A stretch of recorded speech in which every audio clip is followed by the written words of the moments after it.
તો સ્વાગત છે મિત્રો અમારી YouTube channel GS movie maker YouTube ચેનલના અંદર। તો મિત્રો આજે આપણે ગુજરાતી ફિલ્મ ફાટી પડીને મૂવી રિલીઝ થઈ ગઈ છે તેના વિશે વાત કરવાના છે, તે ફિલ્મ વિશે વાત કરવાના છે। તો શું છે એ ફિલ્મના અંદર અને શું શું તમને આ ફિલ્મના અંદર જોવા મળશે તેના અંદર આ વિડીયોના અંદર આપણે વાત કરીશું। તો સૌથી પહેલાં કાસ્ટની વાત કરવામાં આવે એટલે કે મેઇન એક્ટરની વાત કરવામાં આવે તો બે એક્ટર છે, એક હિતુ કનોડિયા અને એક સ્મિત પંડ્યા।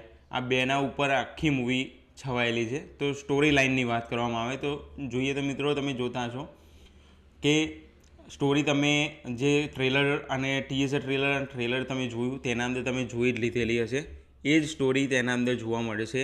એના અંદર કોઈ નવાઈની વસ્તુ હોતી નથી।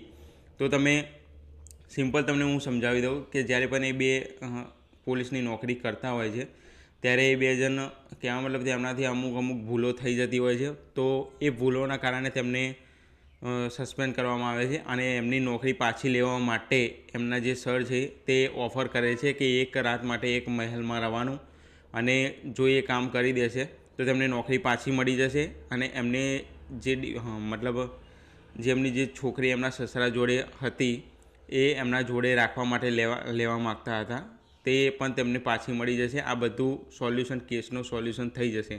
તો આ એક મૂવી આટલું હતું જેના અંદર જે સ્ટોરી લાઇન તમને જોવા મળી જશે।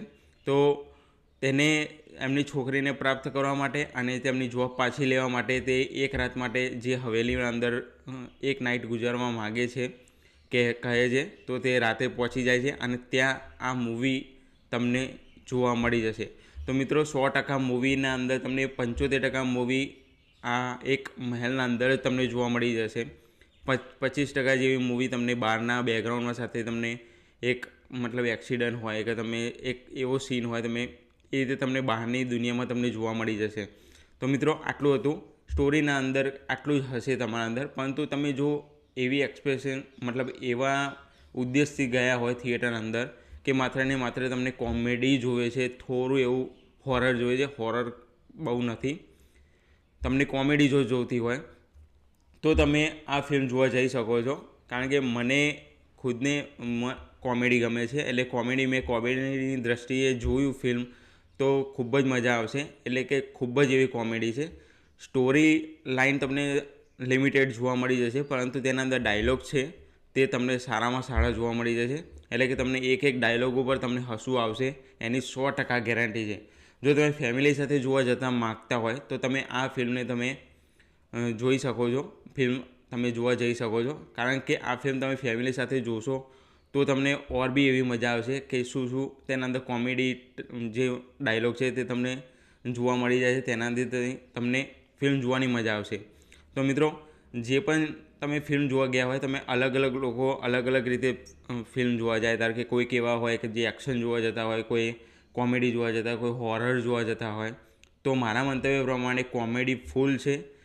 ફૂલ એટલે તમે સૌથી વધારેમાં વધારે કોમેડી તેના અંદર તમે જોઈ શકશો। જો તમને હસવું અમુક ડાયલોગ પર તમે એવું પણ વિચારી લેશો કે ના આમ નહીં, આમ થાય, પરંતુ કોઈ વસ્તુ વિચાર્યા વગર તમે જોશો મૂવી તો તમને એટલું તો તમને મજા આવશે કે તમે ફૂલ મૂવીને તમે એન્જોય કરી શકો છો। તમને હોરર ટાઈપ તમને નોર્મલ તમને જોવા મળી જશે। વીએફએક્સની વાત કરવામાં આવે તો વીએફએક્સ નોર્મલ જ છે, એવું કોઈ હાઈ નથી। જો પહેલાં એવું હતું કે જ્યારે ફિલ્મ બનતી હતી ત્યારે એવું હતું કે જો એના વીએફએક્સ જોરદાર હશે, બેકગ્રાઉન્ડ મ્યુઝિક જોરદાર હશે, આ કારણે આવું હશે, આ કારણે આવું છે, પરંતુ એવું કશું નથી। તમને જ્યારે પણ ફિલ્મ જોશો ત્યારે વીએફએક્સ નોર્મલ રીતે જોવા મળી જશે।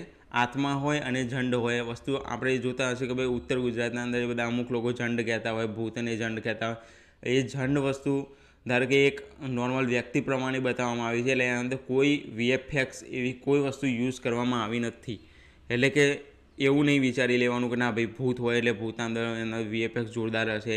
હા, જમકુડીની વાત કરવામાં આવે તેના અંદર ક્લાઇમેક્સના અંદર અમુક તમને વીએફએક્સ ને એ બધું વસ્તુ તમને જોવા મળી જતી, પરંતુ આના અંદર એવું બધું વધારે તમને જોવા મળશે નહીં। હા, બેકગ્રાઉન્ડ મ્યુઝિક તમને ફાસ્ટ, જોરદાર, સુપર બેકગ્રાઉન્ડ મ્યુઝિક અને તેના અંદર સોંગ પણ સારામાં સારા જોવા મળી જશે। સોંગ બાબતે એન્ડ બેકગ્રાઉન્ડ મ્યુઝિક જે તમે જોશો તેનું મ્યુઝિક સુપર છે, તે તમે જોશો તો તમને એવું ફિલિંગ લાગશે કે ના ભાઈ આપણે ગુજરાતી મૂવી નહીં, એના સિવાયની કોઈ સારામાં સારી બોલિવૂડ કે એવી મૂવી, હાઈ લેવલની મૂવી જોઈ રહ્યા છે, એ વસ્તુ રિયલી છે અને સારામાં સારું છે એવું ના નથી.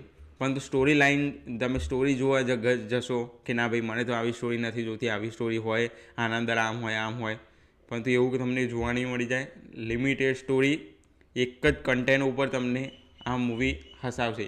અને એવું એ નથી કે તમને થોડી વાર હસાવીને પછી બંધ થઈ જાય, એવું નથી. તમને લિટરલી તમે 10-10 સેકન્ડ અથવા તમે 1-1 મિનિટના અંદર તમે 100% એમના ડાયલોગ ઉપર તમને હસવું આવશે અને તમને જોવાની પણ મજા આવશે. તો મિત્રો આટલું હતું એક ફિલ્મના મારા મંતવ્ય પ્રમાણે એક રિવ્યૂ જે મેં તમને સંભળાવ્યું. તો આશા છે કે મિત્રો તમને અમારો વિડીયો પસંદ આવ્યો હશે. જો વિડીયો પસંદ આવ્યો હોય તો એક લાઇક, શેર અને એક સબસ્ક્રાઈબ કરવાનું ભૂલતા નહીં.